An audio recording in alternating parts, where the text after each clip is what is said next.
What's up, everyone? It's Christian Duke, and you're watching the Iron Duke, Episode 4 for March the 7th. Today is Wednesday after the 30th Annual Arnold Classic, and we got a lot to talk about. I'm having my coffee here with my skeleton mug, if you can see that there. Very cool mug. And I'm also having some oatmeal. Breakfast is the most important meal of the day, guys. And you want to make sure that you have your breakfast.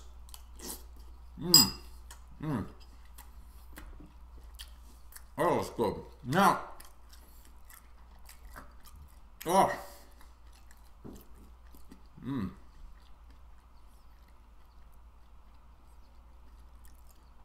It's important to chew because the salivary enzymes will break up the food as it goes on its long journey down the esophagus and the large intestine, small intestine, all that fun stuff. Today's show is brought to you courtesy of Muscle Gels, muscle enhancement gels available at musclegels.com. Be sure to check out our 7 keto-based fat burner, Andro Shred, and of course, be sure to check out Andro Hard, which is our muscle builder, going to help you recover much, much faster and ramp up that libido because the libido is very important. Now, today I want to talk about Luimarco.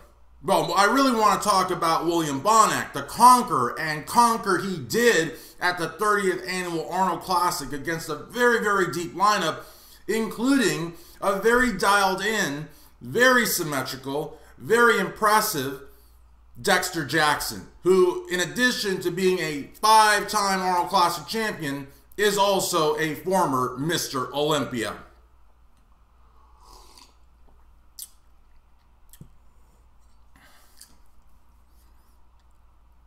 Oh yeah, Luimarco had stated that Bonac was finished, that Bonac, his days in the top 6 were over.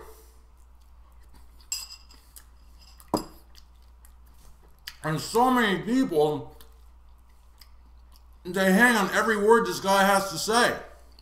I mean, he's like a bodybuilding authority. And I don't know if the guy knows if he's on foot or horseback half the time, you know what I mean? You're going to say that a guy's finished, and he's going to go on to win the Arnold Classic against a Mr. Olympia and guys the likes of Lionel Bayiki and Steve Kuklo and Cedric McMillan. I mean, you don't know what you're talking about. I mean, look, what I think Louis should do, and I heard straight from the horse's mouth. Wait a minute, did I just call you a horse, Ron? I didn't. But I heard straight from the horse's mouth that the reason that Louis didn't want to do that interview at Muscular Development was because of, you know, my presence and Greg the Ramblin' Freak Valentino's presence on the website. But wait a minute. Why don't you guys that have the stones to say that you didn't know what you were talking about?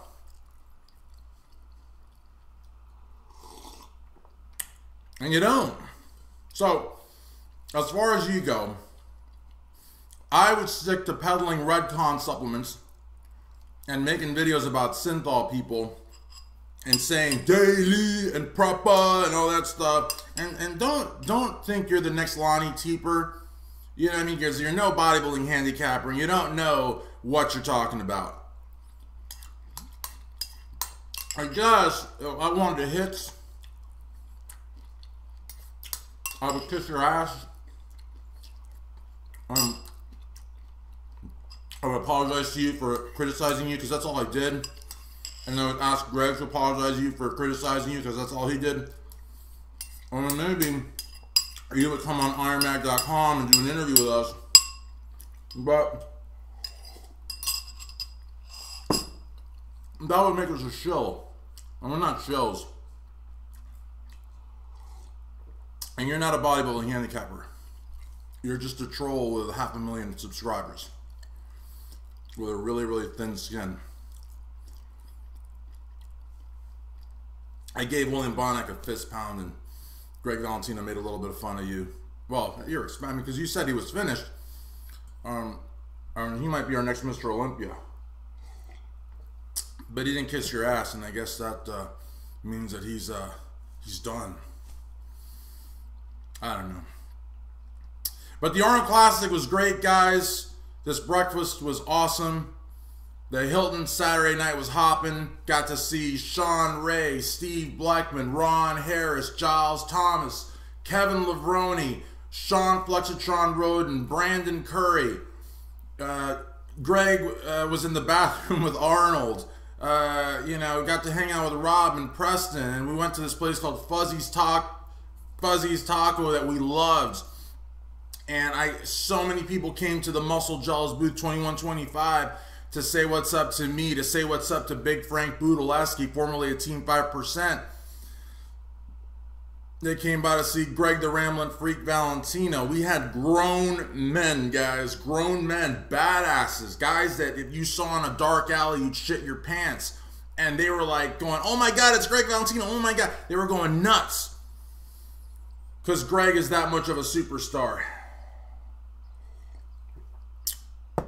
So it was a great experience.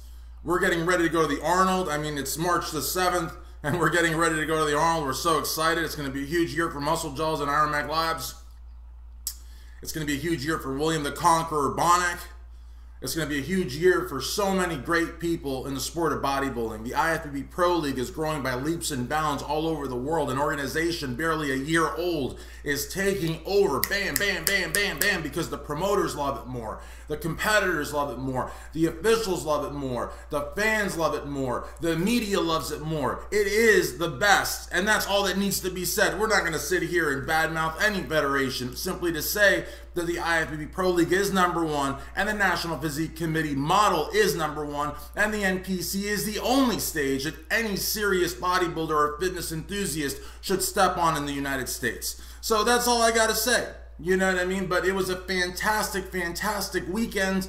Got tons of photos. It was very eye-opening for me because I'm used to being on the press side, running around the expo, going to the hotel rooms, going to the gyms, and doing the interviews. And this time, starting Thursday, I was building and I was putting stuff up and I was putting brochures out and I was setting samples and I was selling product and, you know, accepting money and returning change. And it was a very, very different experience for me.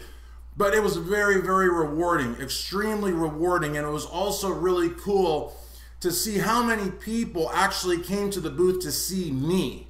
I mean, again, if I was an egotistical person, you know, this would be like the worst thing that could have happened to me because now I'm going to have the fattest head ever. I'm going to say, wow, you know, I had all these major people, you know, pros and top-ranked amateurs and movie stars coming to see me.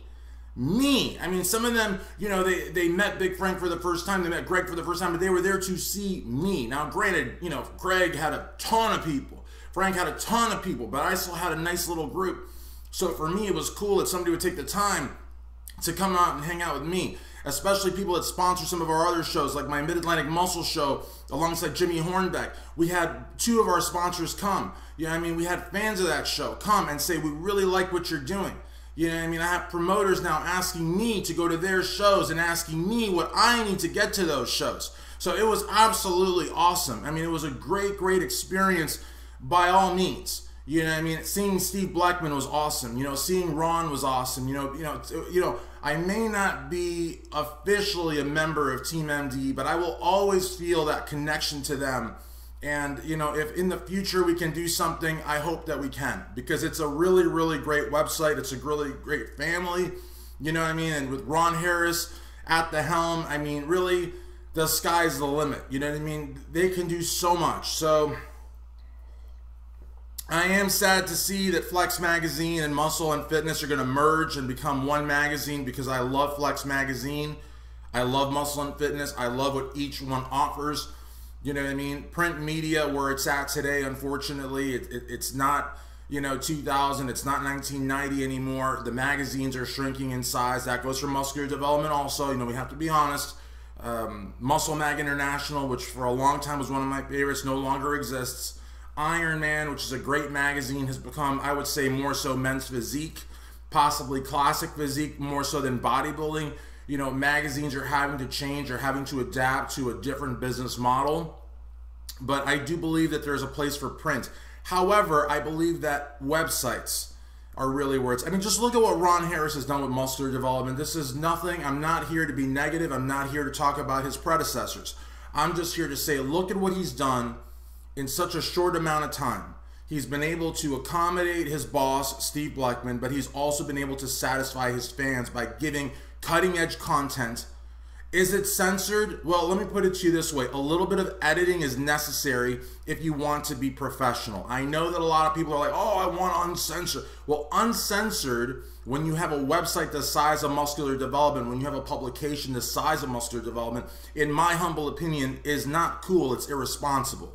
So quite frankly, it is important to be able to flex that authority a little bit and say, you know, occasionally, you know, censor a little bit. You know, you think the news that you see on TV is totally uncensored? I mean, there is a responsibility that we have as journalists to make sure that the public gets the news as it's fit. In other words, the news presented in a responsible manner, you know, without conjecture, without, you know, useless rhetoric, without hyperbole. It's important. It's part of being a professional.